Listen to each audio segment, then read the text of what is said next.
Hello students. देखो आज हम लेके आए हैं सॉल्यूशन। टॉपिक जो है आपकी यूनिट 5th ये है विलियन। और विलियन इसलिए भी बहुत ज़्यादा ज़रूरी हो जाता है समझना। प्रैक्टिकल की दृष्टि से अगर आप देखें तो वहाँ पर भी आपको इसकी ज़रूरत पड़ने वाली है, प्रैक्टिकल के अंदर भी। तो दोनों ही दृष्टि से आज हम इसे देखेंगे और पढ़ेंगे ध्यान से, ठीक है।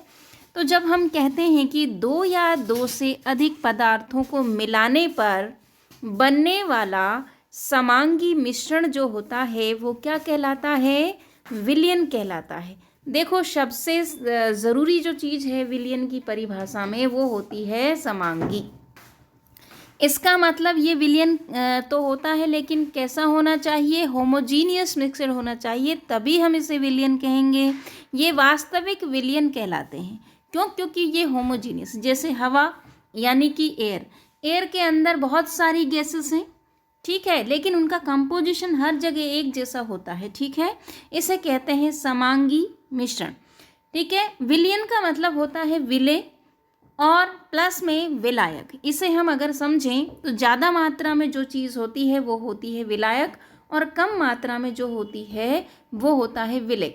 ये तो है एक डेफिनेशन इसे डिफाइन करने के लिए, ठीक है। विलय को हम कहते हैं सॉल्यूट और विलायक को हम क्या कहते हैं? सॉल्वेंट कहते हैं। क्या कहते हैं? सॉल्वेंट कहते हैं। जिसमें घोला जाए उसे विलायक कह दो, जिसको घोला जाए उसे क्या कहते हैं? हम विलय कहते हैं। इतनी बात आपको समझनी चाहिए। देखो इसके अलावा अगर हम बात करें कि जो कम मात्रा में होता है उसे तो हमने कह दिया विलय, ठीक है। कम मात्रा वाले को हमने कह दिया विलय, अधिक मात्रा वाले को हमने कह दिया विलायक। लेकिन अगर दोनों की मात्राएं बराबर हो जाएं, यानी कि विलय भी उतना ही है विलायक भी उतना ही है, उस कंडीशन में आप किसे तो विलय मानेंगे और किसे आप विलायक मानेंगे, इस बात पर भी हम आप ध्यान देंगे, ठीक है।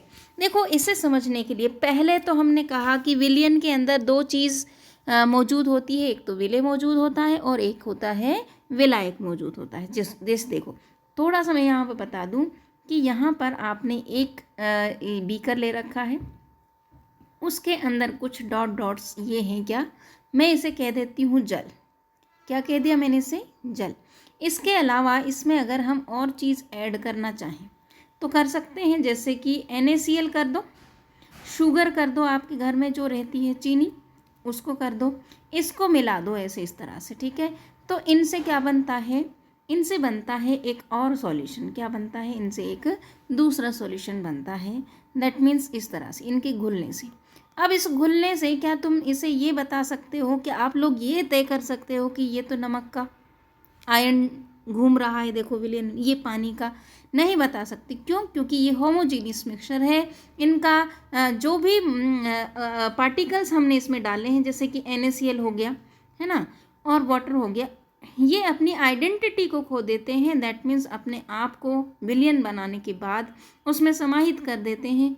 यानी कि हम इन्हें ऐसे नहीं पहचान सकते कि ये NaCl का पार्टिकल घूम रहा है विलयन के अंदर और ये जल का पार्टिकल घूम रहा है, जल का अणु घूम रहा है, जो भी है इन्हें आइडेंटिफाई हम नहीं कर सकते।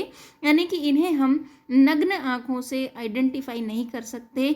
बहुत ही ध्यान से जब इन्हें बहुत ही बड़ी बड़ी जो सूक्ष्मदर्शियाँ हैं उनसे भी हम इनमें थोड़ा बहुत चर्चा कर सकते हैं, लेकिन उनसे भी हम इन्हें नहीं देख सकते। ये ट्रू सॉल्यूशंस कहलाते हैं। बिल्कुल एक दूसरे में गुम हो जाना, मतलब खो जाना, इस तरह का सॉल्यूशन होता है समांगी मिश्रण, ठीक है।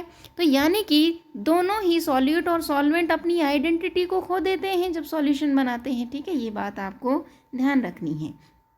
चलो अब इसके बाद इसके लिए जो मेन चीज़ जो ज़रूरी थी वो यहाँ पर अंडरलाइन करने की, देखो मैं आपको नोट्स लिखा रही हूँ साथ के साथ, आपको कहीं से कुछ पकड़ने की ज़रूरत नहीं है, सिर्फ ये पढ़ लो, इसमें इतना सफिशिएंट है। और इसके अलावा आप कोई ऐसी इधर उधर की चीज़ें ज़रूरत नहीं है। BSc थर्ड ईयर के हिसाब से मैं कह रही हूँ, देखो BSc थर्ड ईयर के लिए ये चीज़ सफिशिएंट है। बाकी तो और जो चीज़ें हैं उनके लिए और भी चीज़ें होती हैं, BSc थर्ड ईयर ये सफिशिएंट है। चलो अब देखो यहाँ पर सॉल्यूशन की हमने डेफिनेशन पढ़ी और फिर इसको आप ऐसे लिख दो कि विलियन बराबर विलेय प्लस विलायक। फिर मैंने कह दिया कि विलेय कौन होता है, जो कम अमाउंट में होता है, थोड़ी मात्रा में होता है। और जैसे चीनी को आपने पानी में घोला, शिकंजी बना रहे हो आप, तो चीनी जो है वो थोड़ी अमाउंट में डाल रहे हो, पानी की तरह थोड़ी उसको बराबर अमाउंट में थोड़ी डाल रहे हो, तो थोड़े अमाउंट में जो चीनी है वो क्या कहलाती है, आपकी विलेय कहलाती है। ठीक है, और विलायक कौन है वहाँ पर, पानी। ठीक है, पानी ज़्यादा अमाउंट में है, तो ये क्या है, अधिक मात्रा में। आप इसे यूं भी डिफाइन कर सकते हैं कि जिसमें कोई चीज़ घुलती है ना, जिसमें कोई चीज़ डिज़ोल्व हो सकती हो, घोली जा सकती हो, वो विलायक होता है, और जिसको घोला जा सकता हो ना, वो विलेय होता है। ठीक है, अब इसके आधार पर मैंने कह दिया नमक और चीनी का विलयन सामान्यतः ये डेफिनेशन है। चीनी का विलयन हो गया, जल में नमक मिला दो, जल में चीनी मिला दो, या जल में नमक और चीनी दोनों मिला दो तो भी, तो उस आधार पे हम कहते हैं कि ये चीज़ क्या है। अच्छा हाँ, एक चीज़ नोट करने की और है बच्चों यहाँ पर, अगर विलेय और विलायक दोनों की मात्रा बराबर हो जाए तब आप विलेय किसे कहोगे और विलायक किसे कहोगे। देखो, जिसकी डेंसिटी क्या हो, जिसकी डेंसिटी घनत्व घनत्व समझ रहे हो, डेंसिटी कम हो वो विलायक कहलाता है, और जिसकी डेंसिटी ज़्यादा हो वो विलेय कहलाएगा। यानी कि अगर मान लो आपसे ये कंडीशन आपके सामने रख दी जाए कि 50% तो विलेय है और 50% क्या है, विलायक है, तो आप कौन सा सॉल्वेंट और कौन सा सॉल्यूट मानोगे। तो आपको ये सीधा सीधा जवाब देना है कि भैया जिसकी डेंसिटी कम होती है ना, उसे हम विलायक कहेंगे। एक बार फिर से रिपीट कर रही हूँ, जिसकी डेंसिटी मतलब घनत्व जिसका कम होता है उसे हम क्या कहते हैं, विलायक कहते हैं। दूसरी बात यह है कि भाई विलेय क्या कहे, जिसका घनत्व ज़्यादा होगा उसको हम विलेय कहेंगे। देखो, ये कोई चीज़ से पर्टिकुलर एरिया, अगर इसमें 3 पार्टिकल हैं और अगर इतना ही क्षेत्र में यहाँ ले लूँ, इसमें कितने पार्टिकल हैं, 5, तो इसकी घनत्व कम है और इसका घनत्व ज़्यादा है। जिसमें घनत्व कम होता है उसके अंदर कोई भी चीज़ समा सकती है, यानी कि उसके अंदर स्थान है, उसमें स्थान है, इसलिए विलेय उसमें जाकर स्थान में फिट बैठ सकता है, यानी कि उसके लिए जगह है, इसलिए उसमें कोई चीज़ घुल सकती है। इस वजह से हम कम घनत्व वाली चीज़ को विलायक की श्रेणी में रखते हैं। That's it. चलो आगे बढ़ते हैं। विलेय और विलायक मेरे ख्याल से अब आपको कंप्लीट समझ में आ गए होंगे। विलयनों के प्रकार, अब देखो विलयनों के प्रकार को हम इस तरह से समझ सकते हैं कि विलयन में देखो, अगर विलायक में कोई एक विलायक है, उसमें 2 विलेय हमने डाल रखे हैं, जैसे मान लो चीनी भी डाल दी है ना, पानी में आपने नमक भी डाल दिया है ना, और चीनी भी डाल दी, दोनों चीज़ डाल दी, तो कितनी चीज़ हो गई, 1 2 और 3, 3 चीज़, यानी कि 3 अवयव इसमें कंपोनेंट डाले हुए हैं आपने, इसीलिए ये त्रिअंगी विलयन कहलाएगा। यानी कि अवयव के आधार पर, अवयव कितने हैं उस विलयन के अंदर, उसके आधार पर आप ये डिसाइड कर सकते हो कि ये त्रिअंगी विलयन है या द्विअंगी विलयन है या चतुरअंगी विलयन है।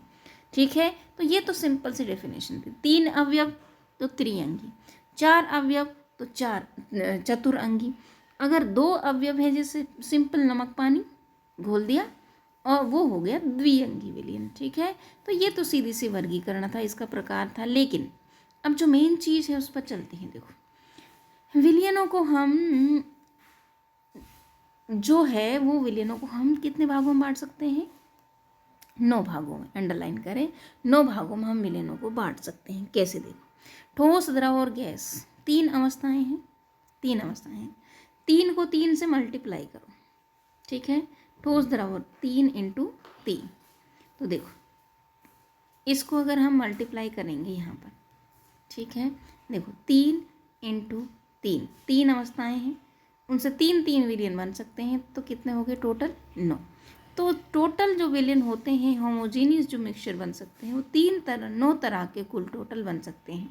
अब ये 9 तरह के किस तरह से हैं, 9 टाइप के, है ना। मैंने इसकी सिंपल सी आपको थोड़ा सा ट्रिक बताई है कि आप इसको कॉपी में ऐसे नोट करें जिससे मैं बताऊँ आपको। ठीक है, आप इसको कॉपी में इस तरह से नोट करना है आपको। देखो, हमें अल्फ़ाबेटिकली देखना, पहले आता है जी, ठीक है, फिर आता है एल, फिर आता है एस। जी का मतलब है गैस, जी का मतलब क्या है, गैस, और एल का मतलब होता है लिक्विड, लिक्विड मतलब द्रव, है ना, और एस का मतलब होता है सॉलिड, सॉलिड का मतलब होता है ठोस।